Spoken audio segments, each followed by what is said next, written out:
저는 절대 사람을 중심으로 이야기하지 않습니다. 아, 대단히 고맙습니다. 저는 헌법과 법률에 따라 이야기해 보겠습니다. 네. 검찰 개혁의 출발점이자 검찰 개혁을 하자는 논의의 당위성이 뭡니까? 검찰의 권한이 너무 비대해졌다. 헌법과 법률이 부여한 권한보다 더 비대해졌다. 네. 이겁니다. 그렇습니다. 그리고 정치 세력화됐다. 네. 그때 조직의 유불리에 따라서 정치적 행보를 하는데 공무원임에도 불구하고 정치적 중립성을 지키지 않는다. 이 두 가지입니다. 근데 원인을 살피면 첫 번째, 권한이 왜 비대해졌냐? 권한의 핵심이 뭐냐? 영장 독점권입니다. 강제 수사를 독점하는 겁니다. 이 부분이 가장 핵심인 겁니다. 그런데 헌법에 반한다는 거예요. 헌법의 12조 3항과 16조에는 영장주의가 어떻게 돼 있냐면 검사의 신청, 법관의 발부라고 돼 있는데 불명히 신청입니다.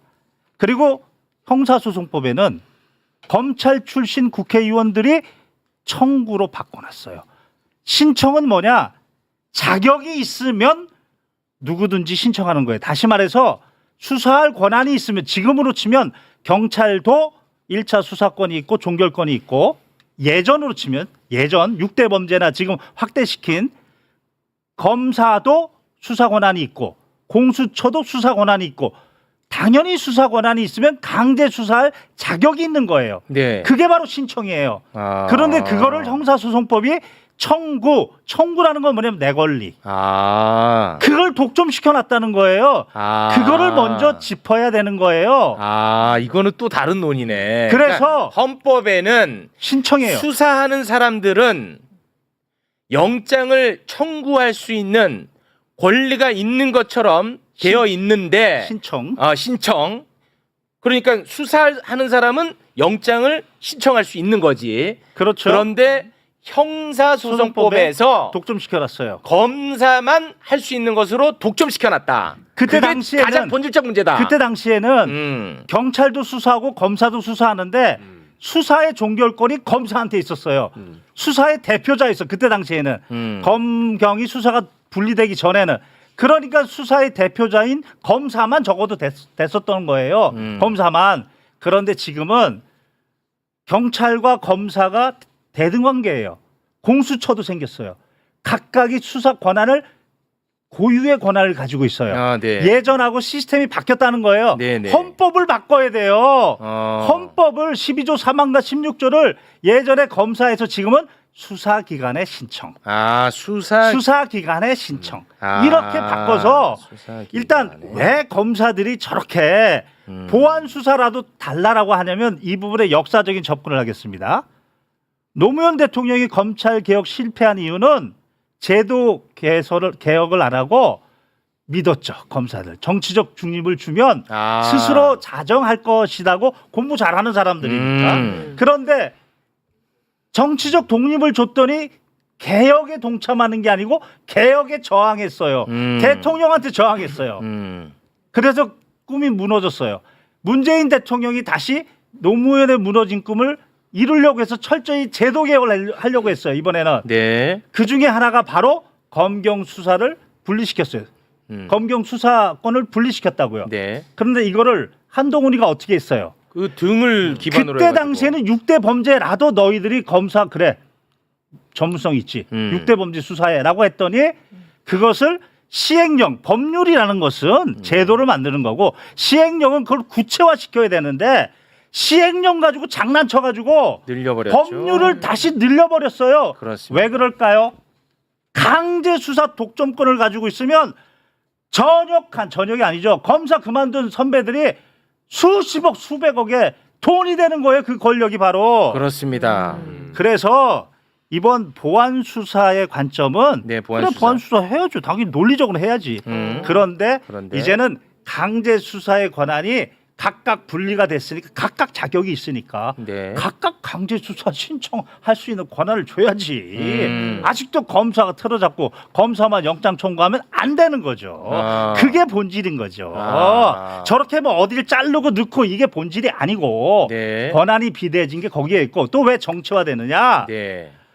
행정공무원들은 위임입니다. 위임이란 건 뭐냐면 행정원의 위임 위탁 규정에 따라 자기의 권한은 자기의 이름으로 자기의 책임으로 하는 거고 상급자는 지시 못해요. 7조에 지시 못한다고요. 그런데 검찰청법 7조에 2에 보면 승계시키고 이전시키고 마음대로의 권한을 밑에 있는 검사가 마음대로 못해요. 그러면 검사가 한 몸이 되는 거예요. 검사장이 어떤 의도를 가지고 누구의 공천을 받으려고 어떤 의도를 가지면 그게 한 몸이 되는 거예요. 그걸 깨부셔야 되는 거예요. 그 조직 문화를. 네. 다시 너희들은 법무부 밑에 있는 공무원이다. 정부조직법 6조와 행정권한의 위임 위탁의 규정에 따라서 동일이 아니고 위임이다. 이렇게 문화를 바꾸는 거고 한 말씀 더 드리면 뭐가 아니고 뭐라고요? 동일이 아니고 동일의 원칙이 아니고 동일이 아니고 어떻게 지시를 합니까? 지시 못해요.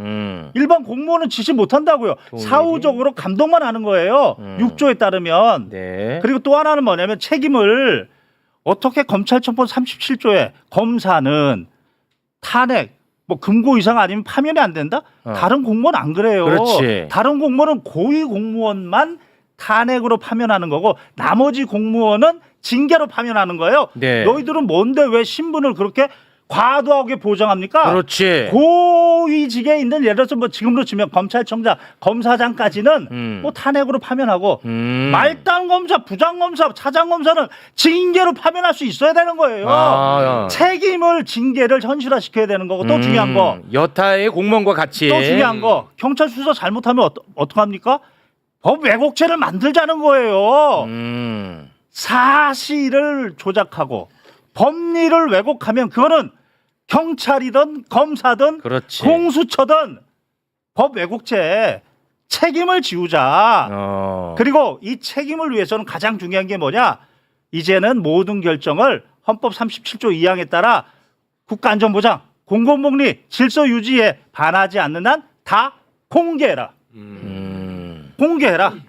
이렇게 하는 것이 검찰개혁의 헌법과 법률에 맞는 원칙적 모습이다. 와, 이런 얘기는 요새 잘 안 나오는데 네. 굉장히 그 근본적인 부분까지 이렇게 건드리는 저는 말씀이네요. 2달 전부터 이걸 연구했고 제 페이스북에 다 올렸고 야. 영상도 찍어놨던 겁니다. 그래서 오늘 달려온 겁니다. 이거는 그동안에는 무슨 뭐 행안부 밑에 가냐 법무부 밑에 가냐 보안수사권을 주냐 마냐 이런 얘기를 더 나아가는 더 근원적인 부분까지 건드시는 것 같습니다. 이 얘기를 꼭 하고 싶었습니다. 꼭 하고 싶어서 나오셨고 네. 그런 방향성으로 앞으로 더 가야 된다는 말씀입니다. 그렇죠. 네. 보안 수사권 좋습니다. 다만 그것이 영장 독점권까지 연결이 되면 바로 한동훈의 장난처럼 누군가 또 보안 수사의 범위와 이 부분을 넓혀버려. 다시 복귀할 수 있다. 그렇지. 이거를 보완해라. 그렇지. 이게 중요한 거다. 영장 독점권을 깨야 된다. 당연하죠. 대단히 고맙습니다. 네.